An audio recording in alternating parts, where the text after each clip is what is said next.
Thawabu man qatala hayyatan aw wazaghan. Pahalanya orang yang membunuh ular, aw wazaghan atau membunuh cecak.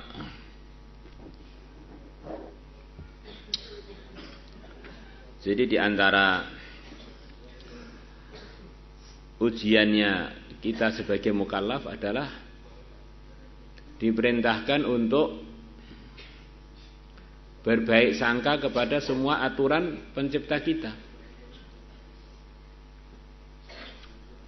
Nah, di antara aturan agama itu ada hewan-hewan yang kita diperintahkan untuk membunuhnya. Ada hewan yang tidak layak dikasihani.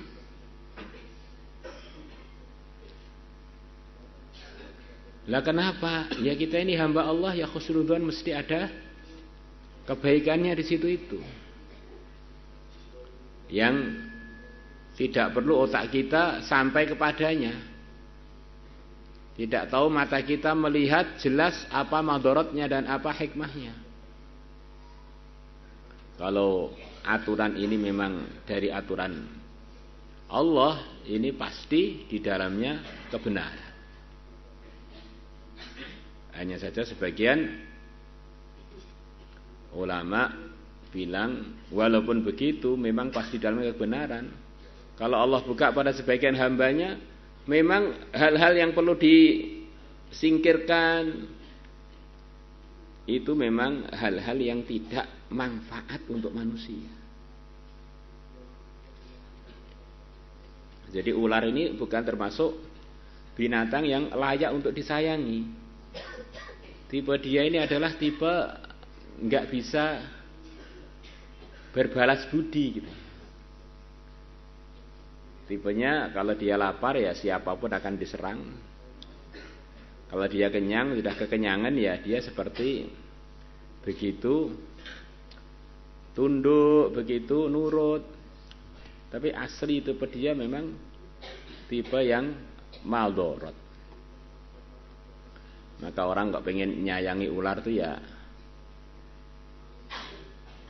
minteri yang menciptakan ular gitu. Itu tidak pas. Berapa banyak orang sudah ngerawat ular dari kecil, perasaannya mau nyayangi.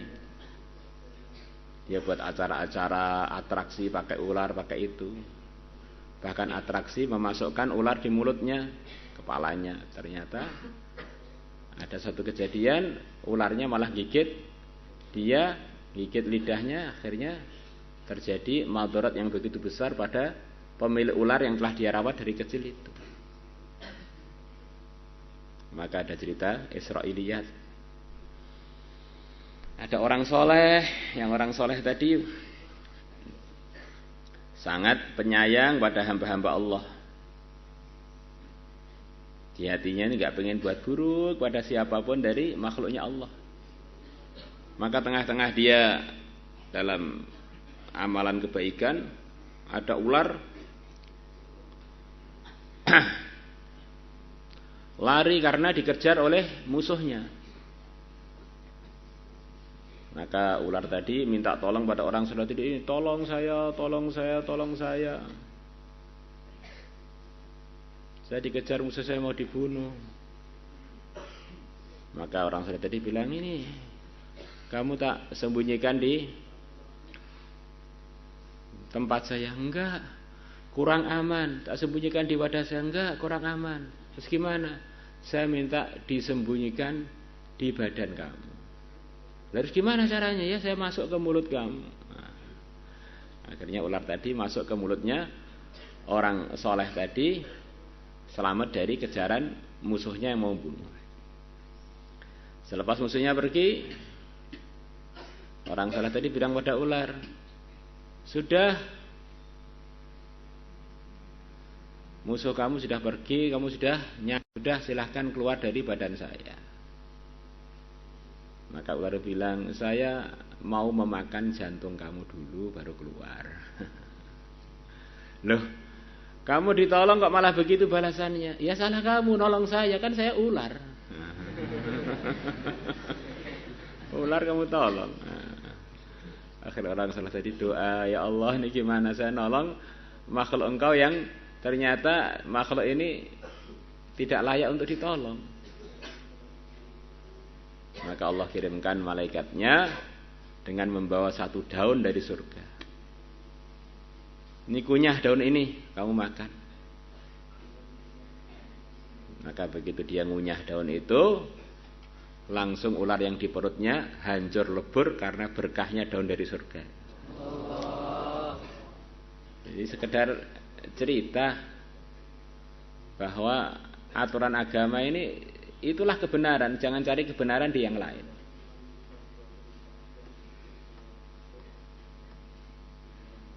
Ular itu bukan untuk disayangi, tapi untuk dijauhi. Tapi kalau ularnya masuk rumah ada tertib-tertib khusus dalam arahan agama, diantaranya suruh kita mengusirnya 3 kali. Bukan sekedar ngusir, tapi kita ngomong, kurang lebihnya gitu. Hei ular, keluarlah dari rumah saya.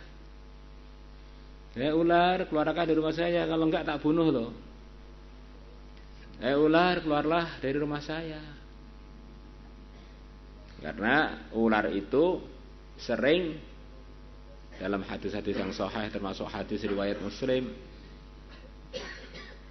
jelmaan dari hamba-hamba Allah yang berupa jin. Atau memang itu ular tapi jinnya nempel di situ. Maka kalau memang dia ini jin akan paham dengan mukalamah dan muhawarah dengan kita, walaupun beda jenis dengan kita. Kok 3 kali nggak keluar berarti ini ya ular beneran, maka bunuh aja. Gitu itu.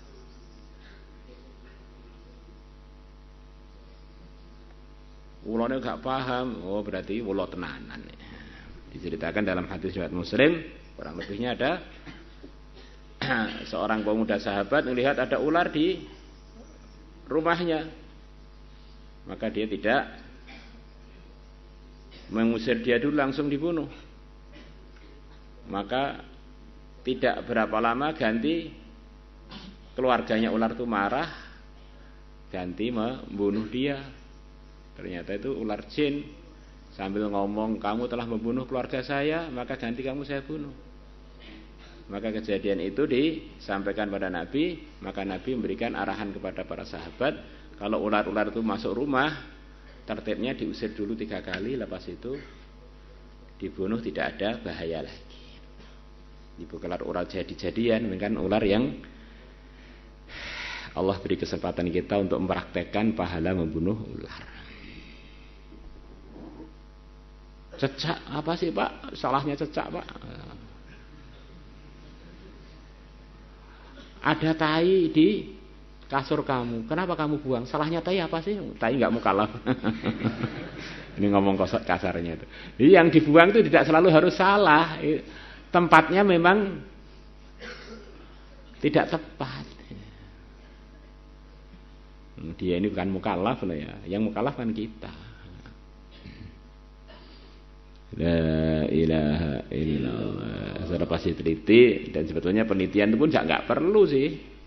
Ini diantara kebiasaannya cecak, namanya cecak seluruh dunia itu nggak ada yang sikat gigi. Ular itu cecak itu diantara hobinya itu adalah nelek, itu mengeluarkan kotoran di genangan-genangan minumannya manusia yang di gelasnya, di mangkoknya, masakannya. Maka kok minuman-minuman begini ini mau kita minum, lihat dulu, jangan-jangan di situ sudah tersedia tambahan lauk dari cecak. Dan itu mengandung macam-macam penyakit. Di samping belum lagi yang dari mulutnya dan sebagainya. Maka kita harus yakin aturan agama ini di dalamnya sudah pasti benar, walaupun kita nggak sampai panca indera kita untuk mencernanya.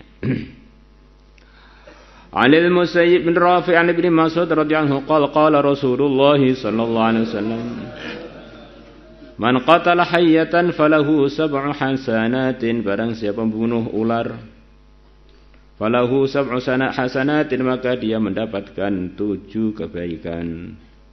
Wa man qatala wazaghan falahu hasanatun, dan barang siapa membunuh wazaghan cecak, maka dia akan mendapatkan 1 kebaikan. Rawahu Ahmadu wa Ibnu Hibban.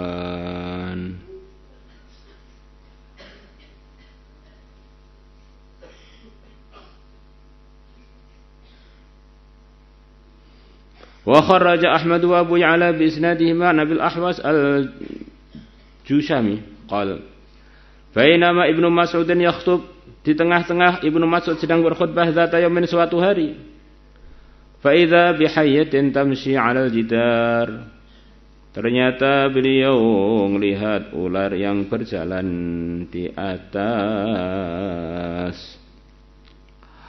tembok. Fatqata'a khutbatahu, maka beliau menghentikan khutbah beliau, memotong khutbah beliau.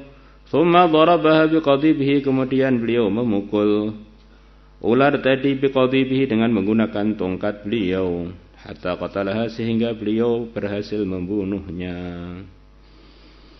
Tsumma qala, kemudian beliau berkata, sami'tu, aku telah mendengar Rasulullah sallallahu alaihi wasallam yaqulu, beliau bersabda, man qatala hayyatan, barang siapa membunuh ular atau seekor ular, maka annama qatala musyrikan, maka seakan-akan dia telah membunuh seorang musyrik. Qad halal damuhu, yang musyrik tadi telah halal darahnya. Orang musyrik yang memang menurut agama halal darahnya. Tidak semua musyrikin halal darahnya.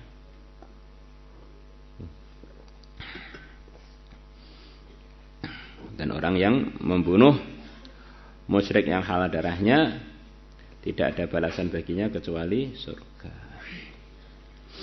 Warawahul Bazzar binahwi illa anhu qala, hanya saja Nabi bersabda dalam riwayatnya Bazzar, man qatala hayyatan aw aqraba, barang siapa membunuh